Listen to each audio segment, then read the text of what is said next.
Hello and welcome to the Updates and Lockdowns webinar from Calyptix Security.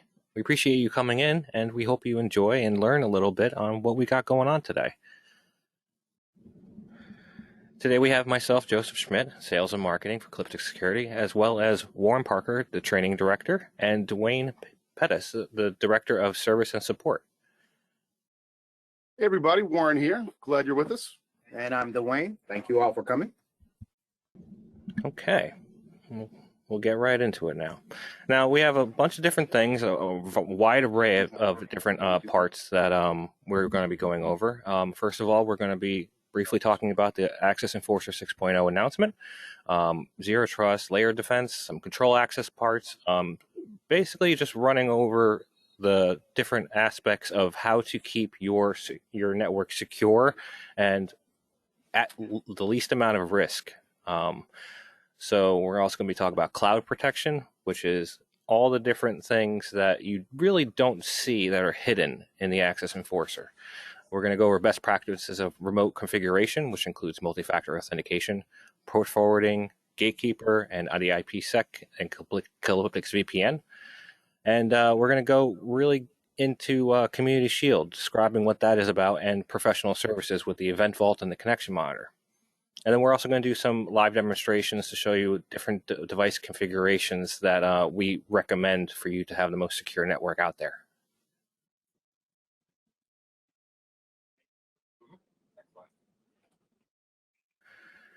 Now, the long-awaited AccessEnforcer 6.0, we're very excited for this release.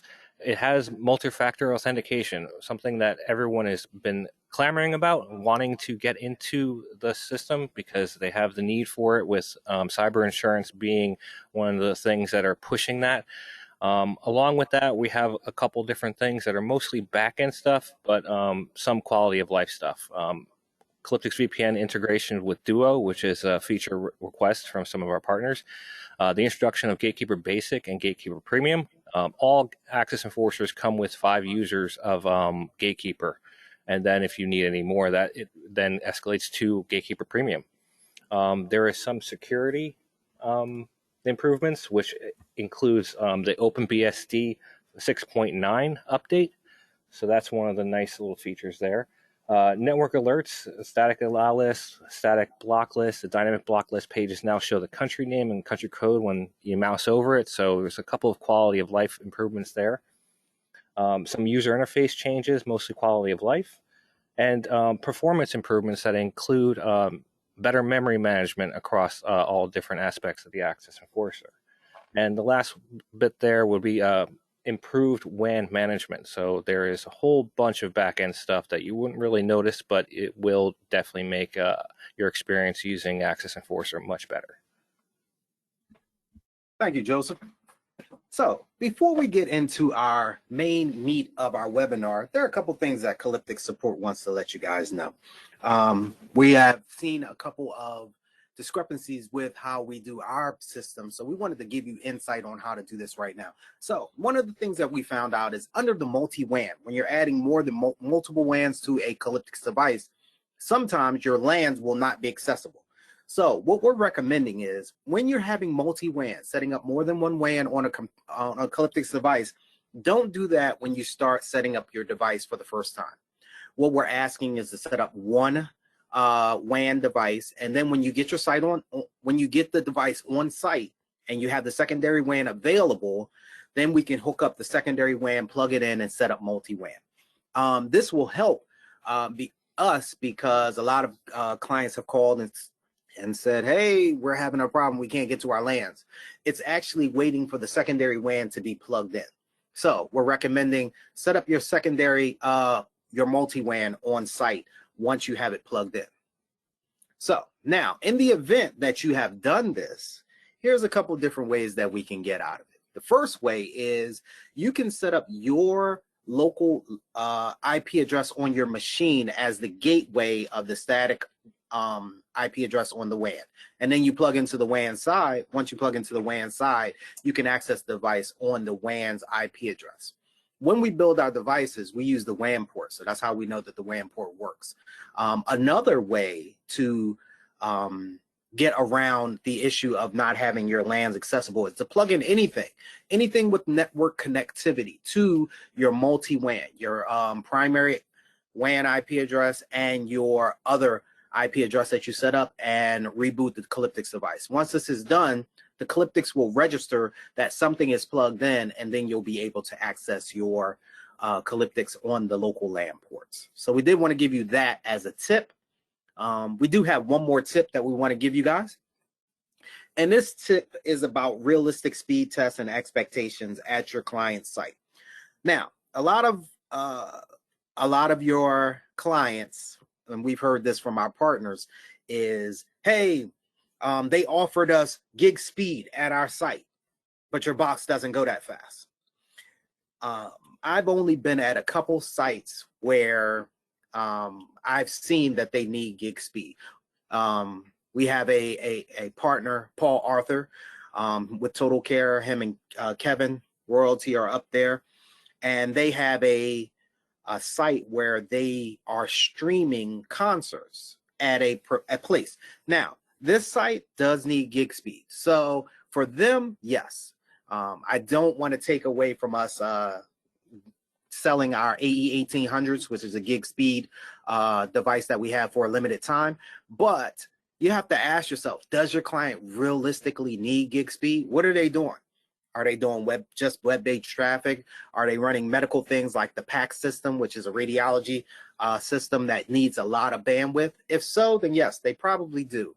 If not, they don't. So we want to give you some tips on how you can talk to your clients to see if they really need gig speed. First thing we're going to do is log into the AccessEnforcer, and we can look at the graph. The graph itself will tell you realistically what you're doing. I recommend doing this for about 2 minutes or 3 minutes, and then taking a snapshot like I did here on our webinar box. The max that we did at this location was 30 megabits per second. Then navigate to speedtest.net and then do this behind the AccessEnforcer. Then you'll see your results. So if we look at our results on the next page, you'll see there's a huge drastic jump where behind this AccessEnforcer, I can get probably about 173 megabits per second max. The average was 148 in my speed test. But if you're looking at your graph, you'll see that the traffic that I did before is nowhere near what I could be using for my speed test. So typically, you won't be using any of this gig speed that everybody's trying to sell you. This is how we can talk to our owners. We can say, hey, realistically, this is what you're doing right now. They're trying to upsell you, but you're never going to use it. So this is one of the things that we have that we wanted to send to you guys so that you can start talking to your owners, start talking to the partners, and let them know realistically what they're going to be using for speed when it comes to the Calyptix or any other device. Now, this is a buzzword that everyone has been hearing about, zero trust, and it's really important. Without it, one compromised credential could lead to intrusion, theft, destruction of entire system's data, as well as use your system to forward its nefarious outcomes to other people. The key principles of zero trust is no explicit trust, a securely authenticated user with multi-factor authentication, and least privilege. Only give access to what your users need. That's very important. And zero trust network access replaces excessive implicit trust with explicit identity-based trust. This heightened security mindset reduces the risk to almost zero, just because no matter where the user is, you have to authenticate every time they connect. So that is in itself the most secure way you can be going through your system. All right, so let's talk about what Calyptix can actually offer you. Calyptix, in the AccessEnforcer that we have, has multiple filters and features added on to our firewall. There's the Community Shield, lockdown. There are different aspects. What we're going to try to do in this webinar is organize what we have. We're going to organize what we have and try to go through some of the different layers. So presently, you have a top layer of things that protect you at a high level. the DNS filtering, IDS, IPS, Community Shield, things like that. Then we have things that will protect you and your devices behind the Calyptix device, your remote management, and then ways that we can lock down the Calyptix itself. So we're going to go over these layers of defense so that we can try our best to give you the best possible setup for an Access Enforcer to be locked down. The first thing you really need to do is to shrink your attack surface. We're going to bring back the cyber kill chain here, and there's a lot of powerful tools that AccessEnforcer has, but one of the first lines of defense is geofence. And what it does is drops all foreign traffic that you choose to basically make you invisible. So that's the first line of defense, because if they can't do any reconnaissance on you, they don't know they can attack you. Wherever geofence can be applied, wherever geofence cannot be applied, Community Shield then picks it up and protects you from the newly found inbound and outbound threats.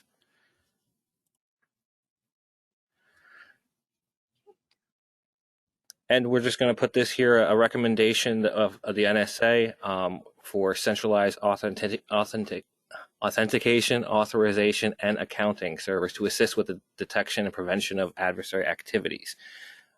As we said before, it supports least privileged access, which gives a person the lowest privilege level needed to fulfill their responsibilities. It's just keeping all your risks down as low as possible. And we'll continue with users and passwords. Always keep this on the top priority of things, because you need to lock that down. If someone leaves or something like that, remove them from the system, use unique username and passwords, and then also be sure to use unique passwords where needed. And when you do save them, save the credentials in a safe and secure location.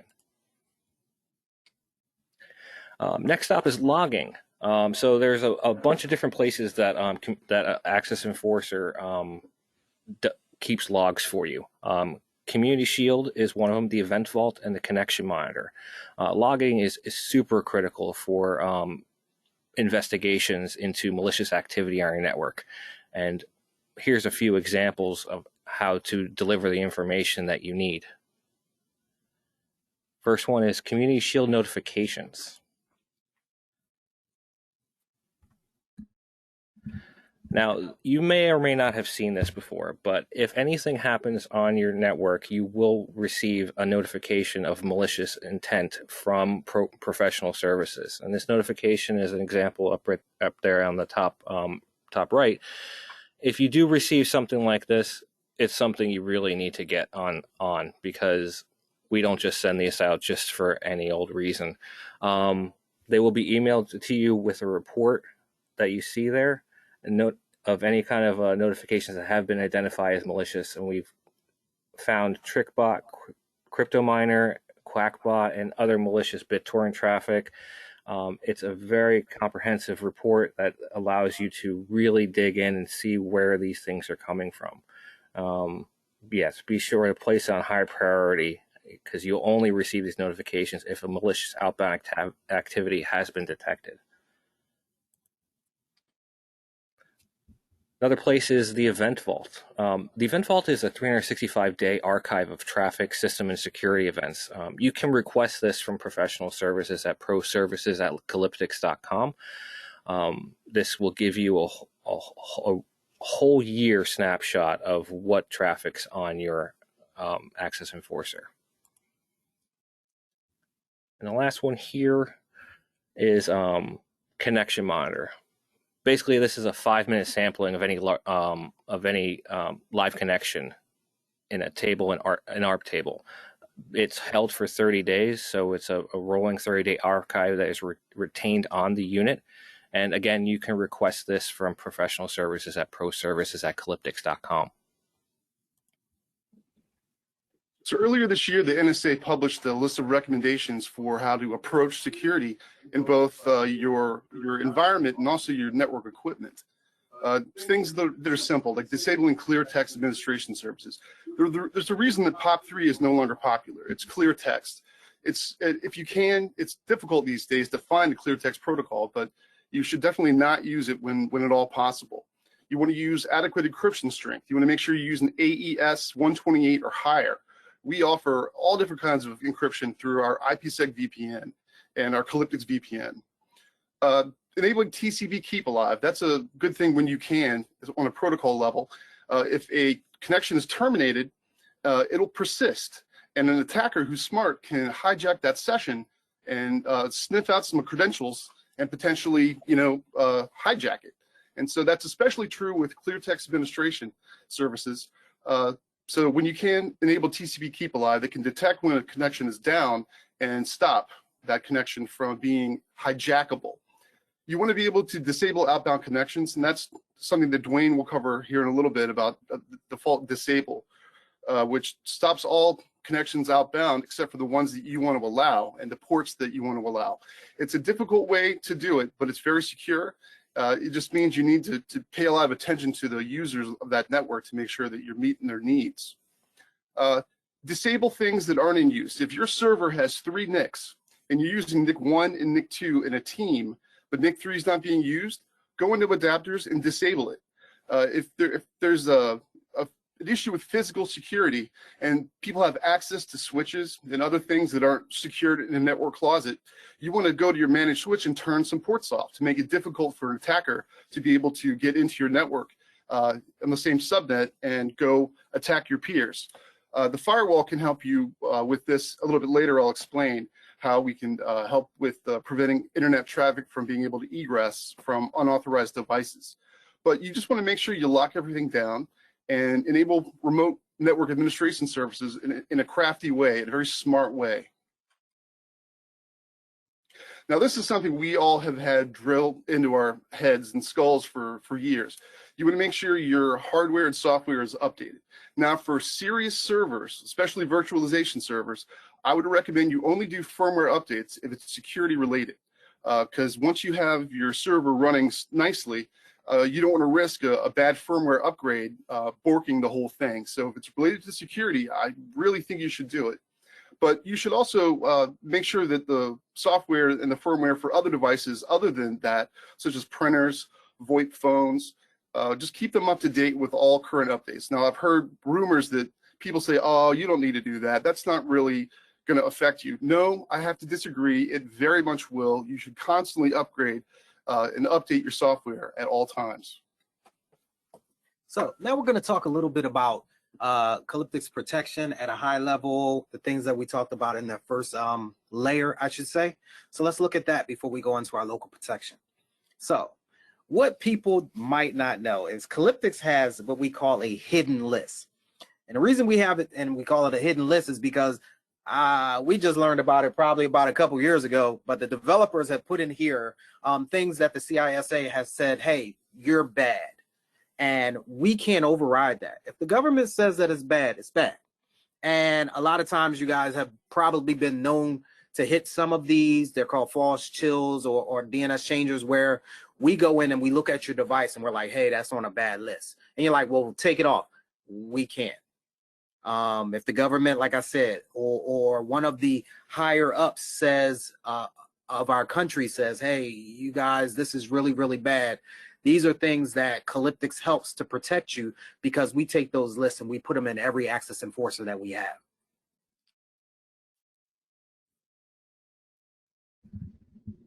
Now, we've already spoke about geofence quite a bit, but I just wanted to say this again. Geofence is one of the most powerful features within AccessEnforcer, allowing you to section off the basically parts of the world to not even be seen. And it's a click done kind of thing, where you select the countries you want to allow or select the countries you want to disallow.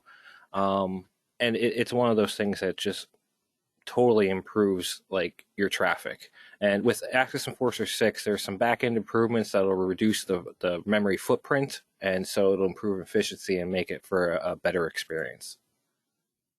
Thanks for Joseph telling us about that. One thing we wanted to do as we're doing this webinar, we're going to show you exactly how easy things are and where they are located. So we're going to drag over one of our AccessEnforcers that we have. And if you go to setup, geofences and security, network, geofence. Now, Our geofence is set up so that it's actually a live heat map as well. So it'll tell you all of the bad places. But if you wanted to set this up, you can do an allow or you can do a block all.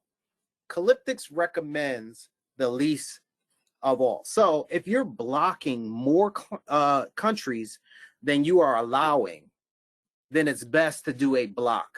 If you're allowing just the US and Canada, then we should just do, hey, allow this.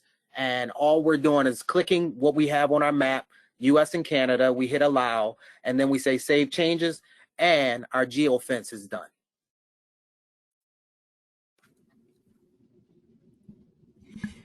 Now, we spoke about Community Shield notifications. That's a little separate than what Community Shield is as a whole. The Community Shield is a shared information protection. So every access enforcer is basically the ears to find out what's going on the networks to block malicious traffic. And so if you haven't heard of that intrusion, but someone else has on the network, then you are still protected. Nightly updates happen with lists of malicious and suspicious US and non-US based IP addresses. And it's where geofence leaves off, Community Shield picks up. And it's one of those blind spots that most other MSPs have, to where they have to protect themselves, but they don't know who is doing the malicious intent. So now we want to show you exactly where you can see these rules at. So under Home, Network Alerts, you'll have the ability to see what we are blocking on a high level layer protection for Community Shield. So just to see the Community Shield rules, you can go to Home, Network Alerts, and then you can actually do our filtering options just for Community Shield. On this box right here, these are the things that Calyptix is blocking before they even get into the Calyptix. So our job is to make sure that you are secure from a higher level.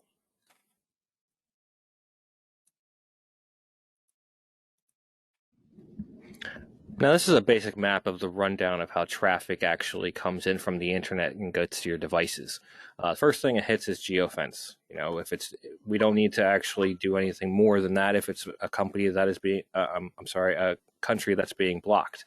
Then it's the external threat feeds, which is what we just talked about. Some of it's the hidden list and other malicious feeds that we have that are widely known as a good list.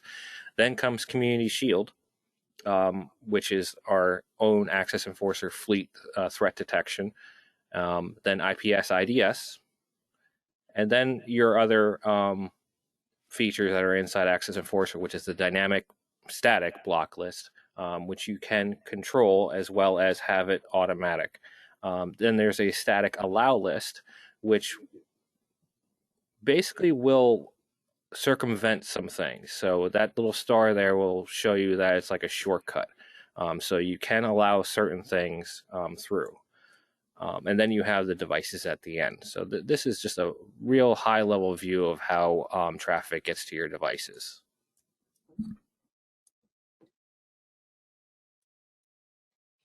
Now, we do offer HTTP and HTTPS filters that can filter out malicious categories of websites, things you don't want people to go to, especially things that are not suitable for work. And we can catch a lot of that, but if you use those features in conjunction with this program by Cloudflare, which provides family DNS, added malware and pornography protection by using 1.1.1.3 and 1.0.0.3. That combined with the web filter is a very easy and convenient way to kind of safeguard and protect people from inadvertently accessing content that might not be good to see at work.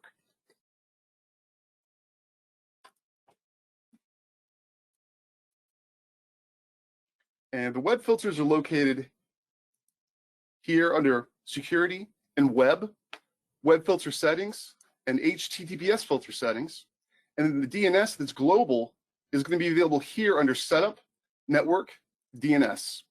And to take advantage of this, we have programmed here some easy to use DNS suggestions. Cloudflare Family DNS, that's the one I was speaking of.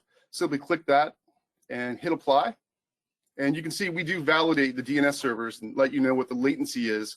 It's another feature in version 6 that we're really happy about.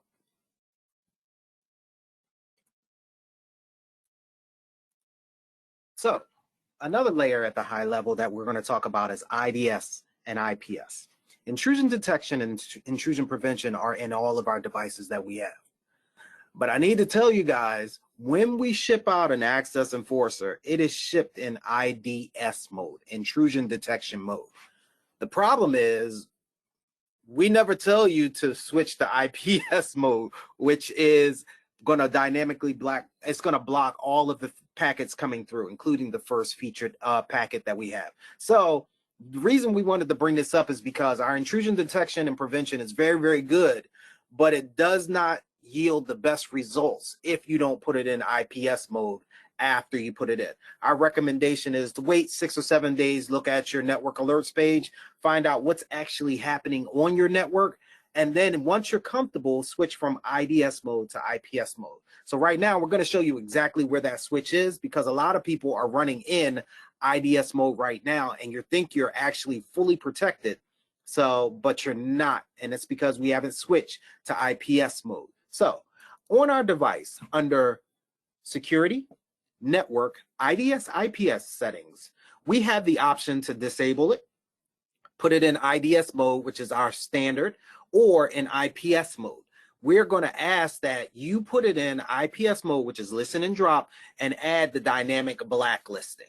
The dynamic blacklisting is basically when we if somebody's trying to get into your network, it puts it on a dynamic block list to allow you 4 hours of them not trying it anymore. So we're recommending that you go to security, network, IDS, IPS settings, and switch it from IDS mode to IPS mode and add the dynamic block listing.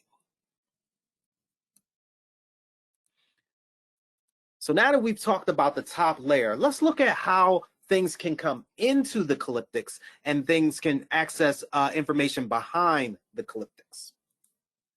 So starting with version 6, we have added MFA to the admin and support accounts so that you'll be able to use your TOTP-based authentication app, Authy, the Google Authenticator, LastPass Authenticator, Microsoft Authenticator. There's plenty out there that support this. But it's an extra layer of security when you're logging into a device. We recently made plans to do different MFAs for different employees. So if you have 5 or 6 techs, they will all not share the same token. They'll have each individual one, and we're going to push that update out a little bit later with version 6. So remote management, you can also, as another layer of security, lock down who can even access an AccessEnforcer. So lock it down to using remote management, lock it down to just your office's IP address, if that's feasible. There are times when it's not, but we do recommend it if you can. If you have a static IP, then you can add that as well. Now, technically, you can lock Calyptix support out of your device completely. We'll have no access to it whatsoever. So we do ask that if you choose to configure this, consider adding our public IP address so that we can come in when we're needed and be able to administer the box and kind of take a look and see what might be going on. Very helpful if you go ahead and add that before we have to ask you to do that. Our address is 74.81.181.126. And we're going to show you where to do that. Setup, general, remote management. Allow only these hosts to manage the AccessEnforcer. And that's where you would put your office's IP address and then our support IP address as well.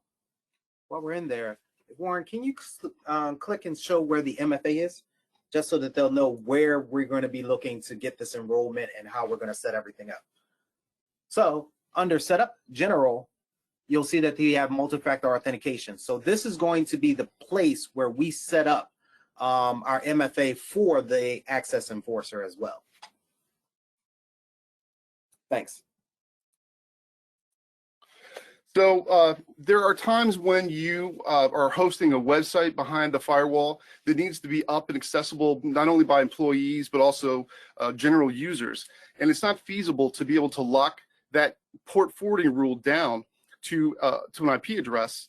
But you do have that option. If you have a software vendor that only wants to be able to come in on a certain port, you can lock that rule down so that it's closed for everyone else in the world except for that software company's public IP address. And you can configure that on the port forwarding page under Setup, Network, Port Forwarding. And let's take an existing rule here. These are all examples. Access control scheme. It can either be none or allowed IPs. And then here are the ones we are allowing, one per line. That's how you can lock down a rule and grant very, very granular access to it.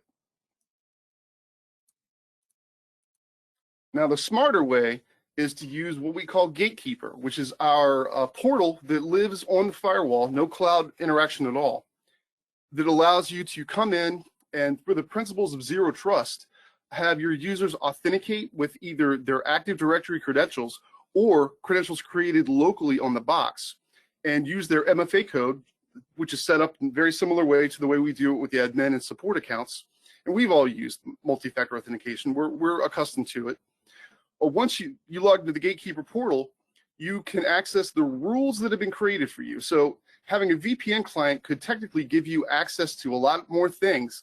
With zero trust, you're only limited to the rules that have been created and given to you. And so this is most commonly done with remote desktop access with an RDP rule. But it's also possible to do other things like SSH and VNC. You can also secure web servers, say security cameras, say you have a network attached storage you want to give external access to. Well, you can hide all of that. So it's not in a port forwarding rule, it's in a Gatekeeper rule. And that creates temporary rules that are only up and active for just a few seconds to a few minutes. And that can improve your security posture because all that port forwarding is hidden behind a portal with MFA and authentication. And that's going to be located here at Security Network Gatekeeper. And this is where you can set it up. Like I said, you can do, if you're integrated in Active Directory, or if you have LDAP, like with a cloud provider, or if you just want to do it locally on the device with no Active Directory component, just manually created users, then you don't need AD. You can simply create them here and give them access to the things they need to see. So before we move on, and we're going to take a sideways turn. I have not checked with our leaders. I haven't checked with the CEO or the owners, but here's the thing. And I'm going to propose this to everybody that's listening. I'm going to propose it to everybody. Calyptix is a company that's based on security. And although we do want your business in terms of having all of your devices to be AccessEnforcers, we know sometimes that's not realistic. But our goal is to try to provide the best possible security for you as our partners, the best possible security. So what we're going to offer, and what I'm going to offer right now, is we want to be able to have you set up Gatekeeper behind every single device that you have. I would like to be able to offer you Gatekeeper portal access behind your Meraki's. I want to be able to do this with the Cisco, Fortinets, anything that you have. We want to be able to securely connect to anything and everything you have. So if you are interested in this process or interested in it at all, if you're having, this is a rebroadcast on our YouTube channel. If you're interested, send an email to support@calyptix.com, and in it, I need you to put in Gatekeeper Cloud. If you're interested in having this Gatekeeper feature behind anything that you have, whether it be another firewall, something like that, we will have some limitations. But if you're interested in it, we want to offer this opportunity for you guys to have this. Now, I haven't talked to our developers. I haven't even talked to the CEO about this. But if you're interested in doing this, if you're here on this webinar, in the chat, just put in Gatekeeper Cloud in the chat.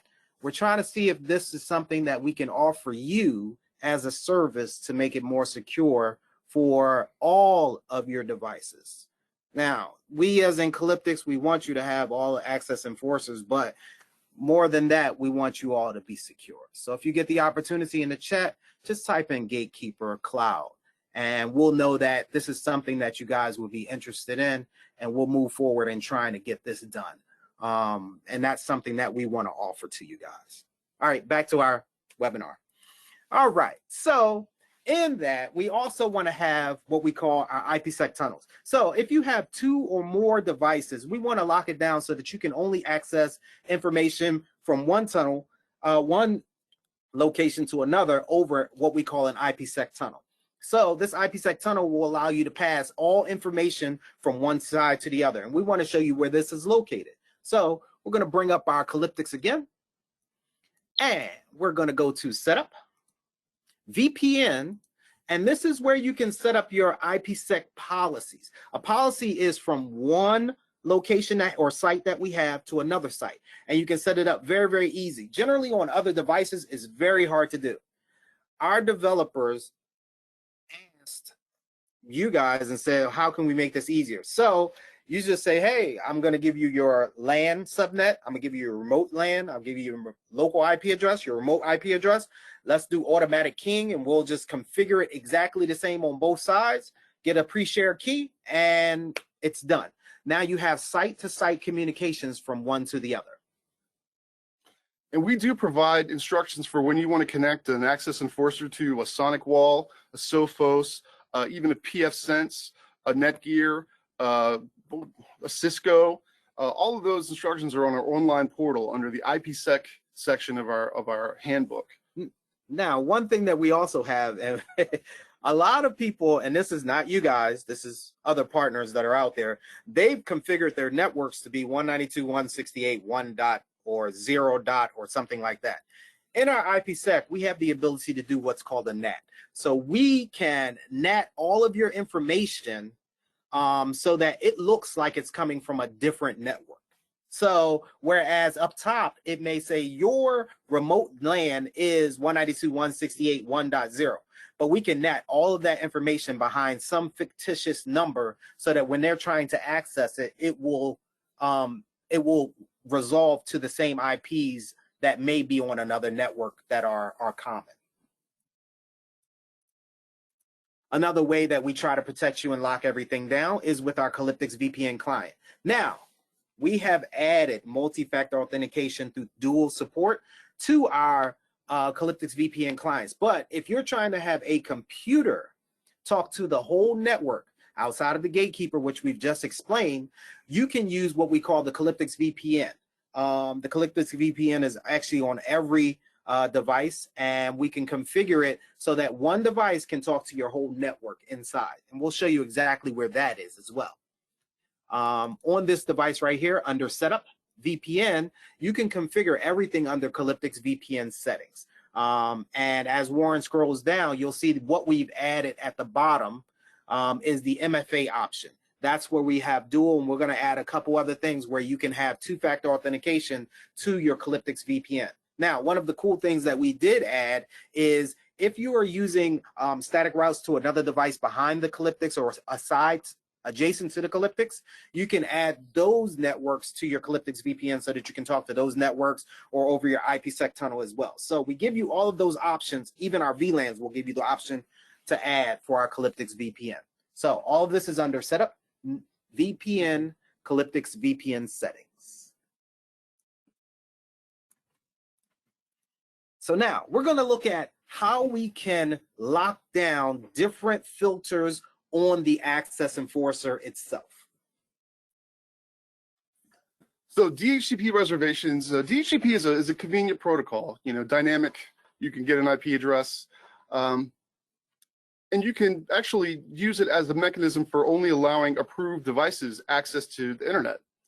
You can set up DHCP reservations for all MAC addresses of the equipment that you deem acceptable.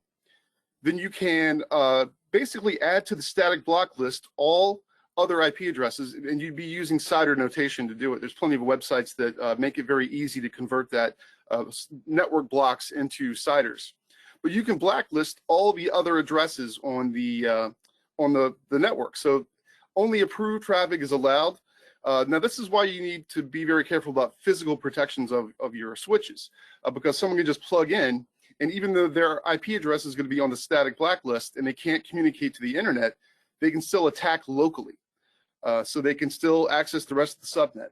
That's the benefit of having a managed switch, where you can turn certain ports off. The ports you're not using, turn them off for better security. Now, speaking of managed switches, segmentation is very important. So any of the different areas of business can't talk to another, like a Wi-Fi that's publicly accessible to the business computers that you have that have sensitive information on. So that's where a managed switch comes in, and VLANs. So what you can do is actually set up VLANs to where the managed switch would only pass those traffic to those devices. And I know 100% segmentation is not always possible, but at least we can get like really, really close to it. One thing I will point out, printers, Internet of Things, VoIP phones, that kind of thing, usually are the small percentage that is very hard to protect, and you're going to need like a pinhole or something like that to allow that communication to happen.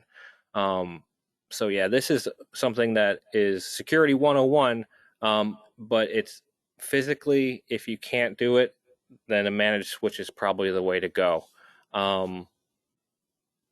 Because if you can't do that, lateral movement is just one of those things that just continue to plague MSPs with the risk of the network.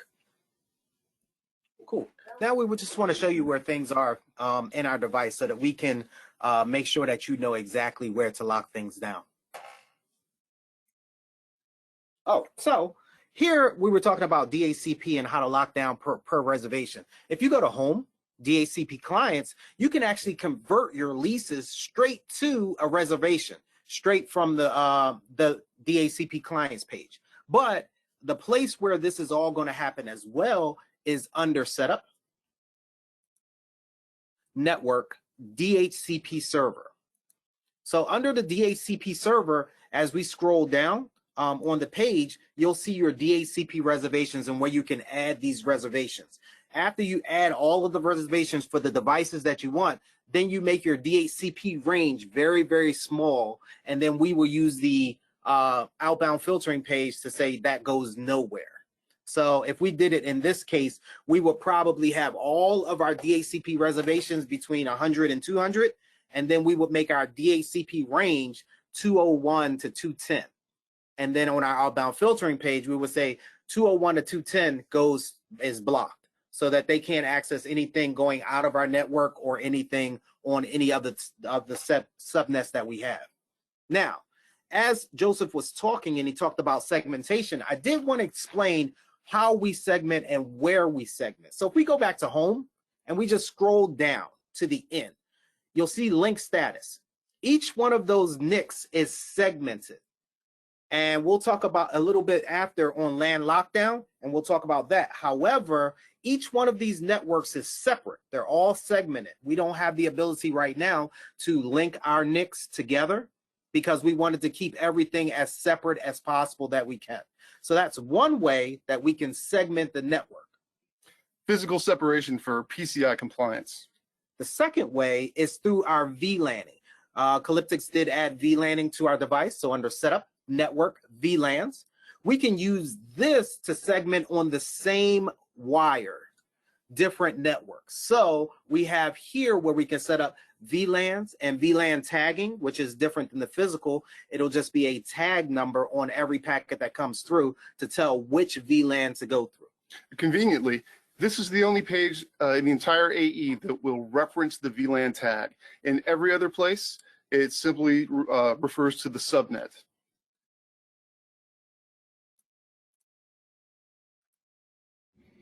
Now, where you do have physical separation of sections of your network, you can use LAN lockdown to prevent lateral movement between them. So in our LAN lockdown, when we're looking at the system, one thing we have to remember is the LAN lockdown is specific to the LAN that you are talking about. So under this one where we went to Setup, network NIC 1 will see enable LAN lockdown. But that means that NIC 1 cannot speak to any other LAN on your network. That does not mean that NIC 2, NIC 3, NIC 4, NIC 5 can't talk to NIC 1.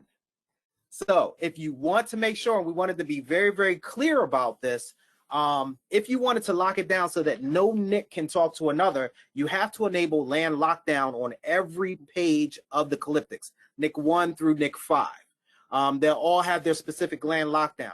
Now, the reason we did this is because there are some times when you're going to have a guest Wi-Fi on another NIC. We may want to lock down that guest Wi-Fi's NIC so that it can't talk to us. However, on my local LAN, I may need to talk to certain things on that network. So I'm only going to enable LAN lockdown on the guest network, but not my network, so that I can talk to my APs or whatever from my local network. So for the web filters, both the HTTP and the HTTPS, which act as a layer of defense, there are things that you do want to remove from the web filtering log. Things like antivirus call homes, Bitdefender calling home every 5 minutes to get an update. If you have monitoring services, RMM tools that have clients installed on every computer at a client site, every one of those is calling home every 30 seconds or 3 minutes or whatever you had a program to be. That's traffic that's going to go through the filter, but the web traffic logs are going to be voluminous, filled only with those references. It makes finding things very difficult.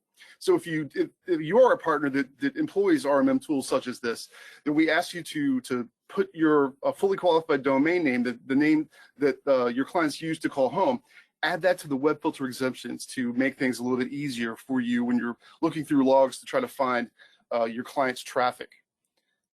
And that's going to be located where we do the web filtering, security, web filter exemptions. That's where you would put your FQDN for your remote call home software. Also, as a note, another thing that you want probably add to that list is if you're doing Office 365. Office 365, office.com, things like that, where we already know that a lot of people have moved and migrated to Office 365. We don't need to see that in our web filter as a log.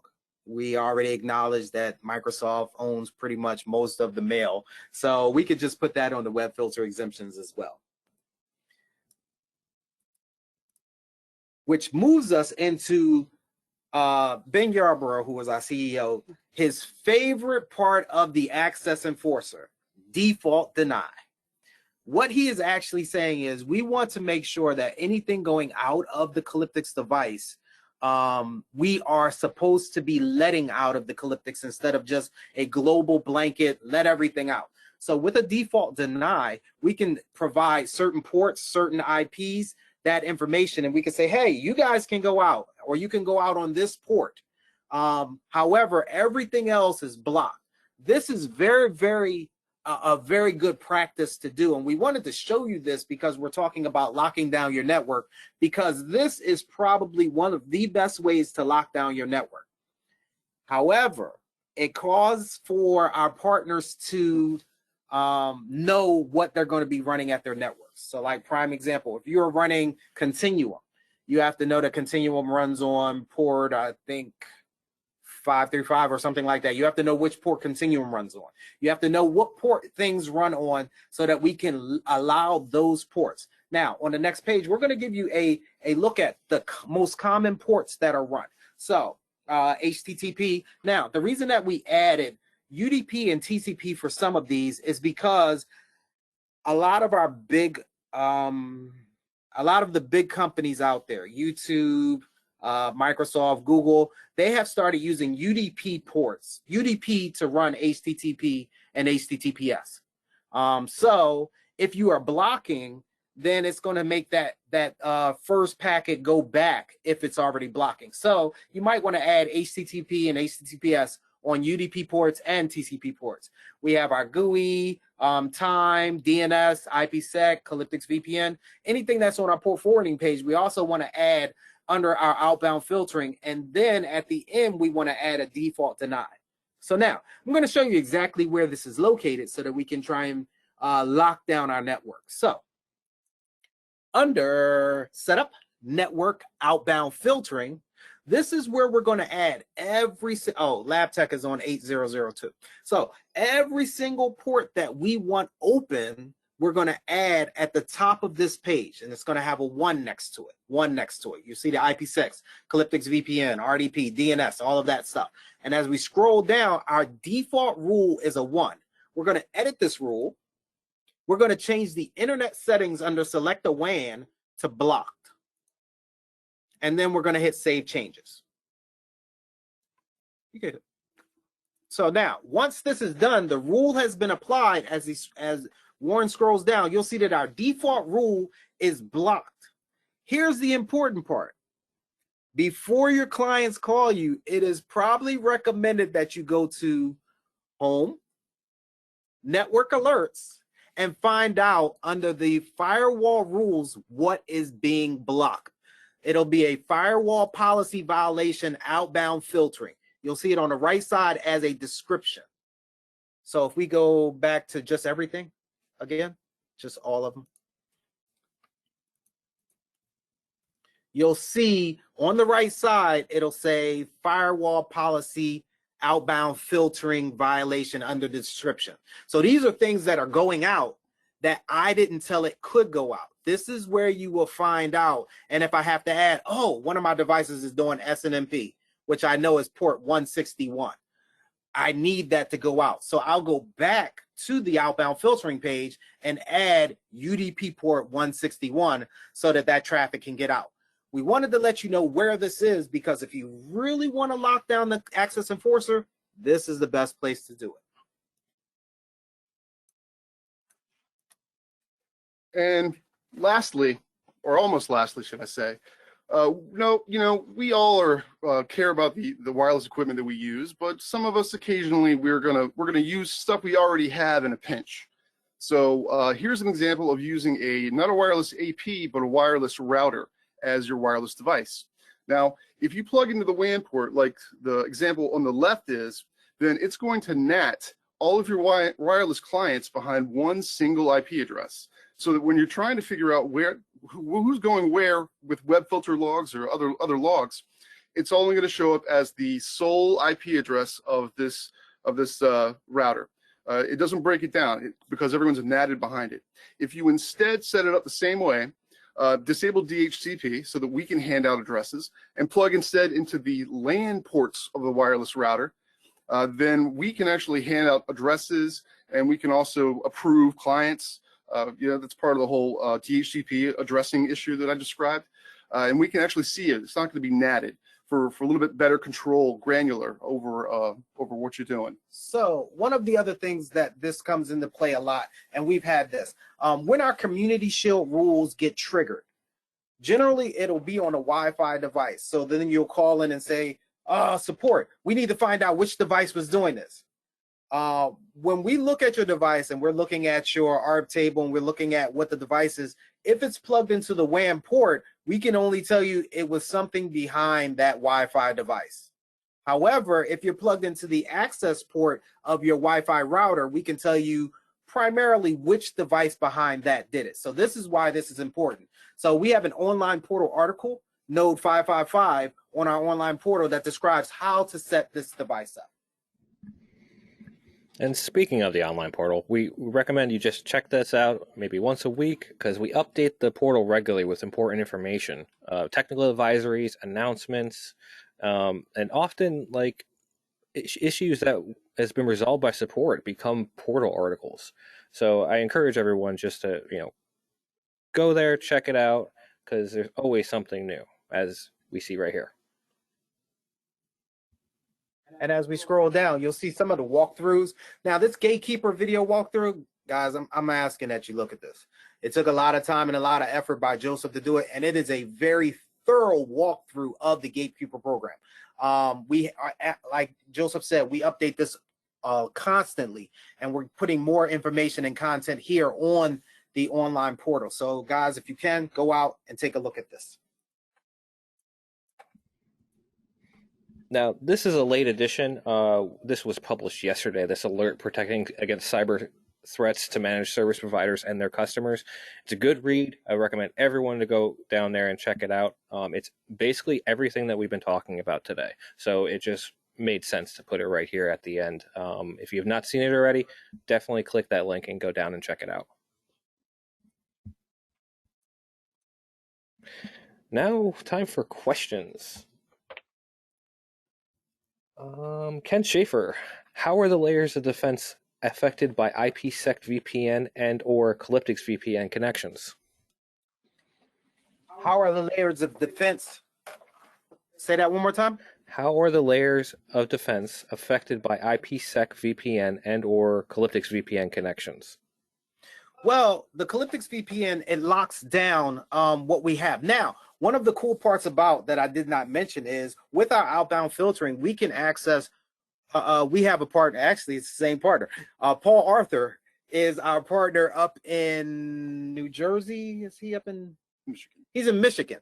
Paul Arthur has clients that come in on his Calyptix VPN. He can get the IP address of the clients if he wants to home Calyptix VPN login attempts.